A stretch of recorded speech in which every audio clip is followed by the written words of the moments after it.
भारत की उद्योगपति और बायोकॉन की फाउंडर किरण मजूमदार शॉ कर्नाटक सरकार की नाकामी को लेकर 3 दिनों पहले एक ट्वीट करती हैं। इस ट्वीट में वो बताती हैं कि बेंगलुरु की जो सड़कें हैं वहां पर कचरा फैला हुआ है। हालात ये बन गए कि सांसें लेना मुश्किल है और जो इंफ्रास्ट्रक्चर है कर्नाटक में बेंगलुरु का वो पूरी तरह से ध्वस्त हो चुका है। और किरण मजूमदार शॉ मांग करती हैं कि भाई पिछली सरकार ने जो काम नहीं किया, यानी कि भाजपा की सरकार ने, तो हमने कांग्रेस को अपॉर्चुनिटी दी, कांग्रेस को मौका दिया, लेकिन आज भी हालात नहीं बदलते हैं। जाहिर सी बात है कि भारत की और कर्नाटक की जानी मानी उद्योगपति हैं, उनके इस ट्वीट पर सिद्धारमैया सरकार को तत्काल एक्शन लेना था। लेकिन अचानक बीच में डीके शिव कुमार आ जाते हैं और फिर डीके शिव कुमार ने किरण मजूमदार के इस ट्वीट पर जिस लिहाज से बयानबाजी की, उस बयानबाजी ने कांग्रेस पार्टी के सबसे बड़े नेता कहे जाने वाले राहुल गांधी को सीधा कटघरे में खड़ा कर दिया। या यूं कहूं कि डीके शिव कुमार की गलती ने राहुल गांधी की खटिया खड़ी कर दी है। वो कैसे, पूरी कहानी समझाता हूं। पहले तो किरण मजूमदार शॉ का ये ट्वीट आया। इस ट्वीट पर इतना ज्यादा हंगामा मचा कि कर्नाटक की एक बहुत बड़ी आबादी किरण मजूमदार शॉ के साथ उनके समर्थन में खड़ी हो गई। जो वहां के प्रबुद्ध वर्ग थे, जो इंडस्ट्रियल वहां के लोग थे, उन्होंने इस बात का समर्थन किया कि हां, कर्नाटक में जो इंडस्ट्रियल हब है भाई, खासतौर पर बेंगलुरु में जो इंफ्रास्ट्रक्चर है वो पूरी तरह से ध्वस्त है। सड़कों में गंदगी पसरी हुई है। यहां तक कि किरण मजूमदार शॉ ने जो उदाहरण दिया, उन्होंने मध्य प्रदेश के इंदौर सिटी का उदाहरण दिया, जो उन्होंने कहा कि भारत की नंबर 1 क्लीनेस्ट सिटी में आती है। जो दूसरा उदाहरण दिया वो गुजरात के सूरत का दिया। इस पर डीके शिव कुमार और भड़क गए और डीके शिव कुमार ने अपनी नाकामी को छिपाने के लिए, कर्नाटक सरकार की बदहाल व्यवस्था से मुंह छिपाने के लिए किरण मजूमदार शॉ को देश विरोधी और कर्नाटक विरोधी साबित करने की कोशिश कर दी। अब मामला यहां फंसा। क्या कहा डीके शिव कुमार ने? डीके शिव कुमार ने बड़ी चालाकी से कहा कि भाई जो किरण शॉ है, मजूमदार शॉ है, उन्हें बनाने वाला कर्नाटक है। कर्नाटक में वो बनी, यहां वो पली बढ़ी, यहां से वो बड़ी उद्योगपति बन गई और आज उनकी इस तरह की टिप्पणी राजनीति से प्रेरित है और इस तरह की टिप्पणी राज्य और देश के लिए नुकसानदायक है, देश और राज्य की छवि खराब करने वाली है। अब इस मसले को लेकर पूरे कर्नाटक में बवाल मच गया। इसके बाद खड़गे साहब के बेटे आ जाते हैं कर्नाटक सरकार में, जो मंत्री हैं, प्रियांक खड़गे कहते हैं कि शायद किरण मजूमदार शॉ ने किसी और बेंगलुरु को देखा होगा, ये वो बेंगलुरु नहीं है। हालात ये बन गए कि एक तरफ किरण मजूमदार शॉ खड़ी हैं और उनके साथ बेंगलुरु की पूरी जनता खड़ी हो गई और दूसरी तरफ कांग्रेस पार्टी के जो नेता अपनी नाकामी को बचाने में तुले हुए थे वो बैकफुट पर आ गए। लेकिन इस बीच राहुल गांधी कहां फंस गए?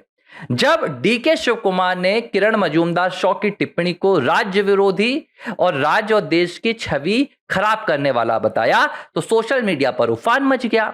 बेंगलुरु और कर्नाटक की जनता ने खुद डीके शिव कुमार और राहुल गांधी को कटघरे में खड़ा कर दिया और चर्चा निकल कर आई कि अगर बेंगलुरु की सड़कों की खस्ताहाल स्थिति की जानकारी देना और उस पर आलोचना करना देश विरोधी है, राज्य विरोधी है, तो आपके पार्टी के सबसे बड़े लीडर राहुल गांधी के वो बयान, जहां वो कभी भारत को कहते हैं कि भारत में डेमोक्रेसी खतरे में है, भारत का लोकतंत्र खतरे में है, भारत में संविधान खतरे में है, भारत में वोट चोरी हो रही है, भारत का चुनाव आयोग खतरे में है, जब वो दुनिया भर में जाकर भारत विरोधी बयान देते हैं, जब वो भारत के विकास को शून्य बताते हैं, जब वो कहते हैं कि भारत की इकोनॉमी जो है वो जीरो है, वो डेड इकोनॉमी है, जब डोनाल्ड ट्रंप के बयान को वो समर्थन देते हैं, तब ये देश और राज्य की छवि को नुकसान नहीं पहुंचाता। तब आपकी पार्टी के नेता के इस तरह के बयान देश के लिए नुकसानदायक नहीं होते हैं। लेकिन अगर एक उद्योगपति ने बेंगलुरु की सड़कों को लेकर चिंता जाहिर कर दी तो आपको ये देश विरोधी और राज्य विरोधी बयान लगते हैं। ये आप अपनी नाकामी पर पर्दा डालने के लिए एक भारत की सफल उद्योगपति को देश विरोधी और राज्य विरोधी बता रहे हैं। अब इस पर किरण मजूमदार शॉ ने क्या कहा? उन्होंने कहा कि मेरा कंसर्न, जो मेरी चिंता है, वो सिर्फ बेंगलुरु की सड़कों को लेकर है। मैंने ये भी कहा कि भाई जो पिछली सरकार थी, यानी कि जो भाजपा की सरकार थी, उस सरकार ने काम नहीं किया जैसा करना चाहिए था, तो हमने सरकार पलट दी। और ठीक है, उन्होंने कहा कि बेंगलोर और कर्नाटक की जनता ने आपको मौका दिया। डीके शिव कुमार उस नेतृत्व के सबसे बड़े हिस्सा थे जिन्होंने कर्नाटक में भारतीय जनता पार्टी की सरकार को सत्ता से बेदखल किया। डीके शिव कुमार ने तमाम जो ठेकेदार थे उस वक्त, जिनके खिलाफ ये आरोप लगे कि भाई कर्नाटक के विकास में उन्होंने बड़ी तौर पर भ्रष्टाचार किया, कर्नाटक की जनता के साथ उन्होंने ठीक नहीं किया, उन्होंने ये पूरा 40% वाला कमीशन वाला अभियान चलाया था। और इस अभियान के बाद कर्नाटक में कांग्रेस सरकार बनती है, भारतीय जनता पार्टी को सत्ता से किनारे किया जाता है, और ये लोकतंत्र में होना चाहिए। अगर जनता किसी सरकार से खुश नहीं है तो उसे बेदखल किया जाना चाहिए। लेकिन जब बेदखली के बाद भी 2023 से 2025 खत्म होने जा रहा है, 3 साल हो गए, और कर्नाटक की जो सबसे बड़ी पहचान है, इंडस्ट्रियल हब जो है बेंगलुरु, अगर वहां पर सड़कों में सफाई भी नहीं हो रही है, और इसे लेकर जब एक उद्योगपति ने सीधे सरकार को सवालों पर खड़ा कर दिया, तो उसके सवाल पर जवाब देने की बजाय, उसके सवाल पर एक्शन लेने की बजाय उसे राज्य विरोधी बताया जा रहा है, उसे देश विरोधी बताया जा रहा है। डीके शिव कुमार यही नहीं रुके, डीके शिव कुमार ने इससे भी गिरी हुई हरकत कर दी। उन्होंने कहा कि भाई किरण मजूमदार शॉ को मैं ये डिपार्टमेंट दे दूंगा, वो खुद आए और काम कर लें। भाई किरण मजूमदार शॉ ने जनता से वोट आपके लिए नहीं मांगे थे, आपने जनता से कर्नाटक के लिए वोट मांगे थे।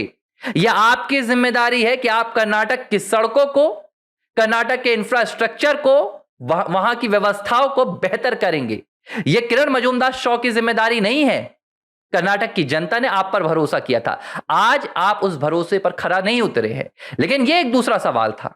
सवाल यहां पर उठ गया कि कांग्रेस पार्टी आज जब उनके ऊपर सवाल खड़े हो रहे हैं तो वो देश विरोधी बता रही हैं, वो राज्य विरोधी बता रही हैं उन लोगों को जो सरकार से सवाल कर रहे हैं।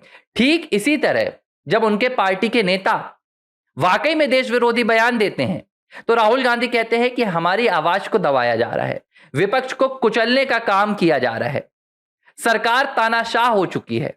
तो क्या जो डीके शिव कुमार कह रहे हैं वो तानाशाह होना नहीं है? क्या जो डीके शिव कुमार कर रहे हैं वो तानाशाह वाला रवैया नहीं है? वो जनता की आवाज को दबाने का काम नहीं है?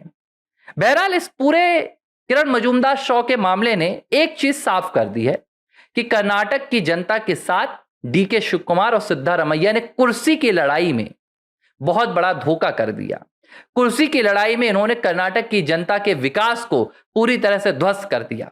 ये डीके शिव कुमार जो अपनी कुर्सी के लिए लड़ रहे हैं, कभी ये अमित शाह से मिलने के लिए जाते हैं, क्या चर्चा होती है, कभी ये भारत में नरेंद्र मोदी के साथ कुछ गुफ्तगू करते हैं, सीटों की चर्चा होती है, सत्ता बदलने की चर्चा होती है, कभी ये अपने विधायकों के साथ लड़ते हैं, डीके शिव कुमार और सिद्धारमैया की लड़ाई लड़ते हैं, कभी ये कहते हैं कि मेरा प्रदेश अध्यक्ष का पद मुझसे ना छीना जाए, मुझे प्रदेश अध्यक्ष भी बनाकर रखो और मुझे डिप्टी सीएम भी बनाकर रखो, 2.5 साल आने के बाद मुझे मुख्यमंत्री बना दो। सिर्फ और सिर्फ कांग्रेस पार्टी जिस भी राज्य में सत्ता में है, लड़ाई कुर्सी की लड़ रही है, लड़ाई जनता की नहीं लड़ी जा रही है। और जब जनता लड़ाई लड़ने आती है तो उनको दबाने का और कुचलने का काम राहुल गांधी जैसे नेता, डीके शिव कुमार जैसे नेता खुद करते हैं।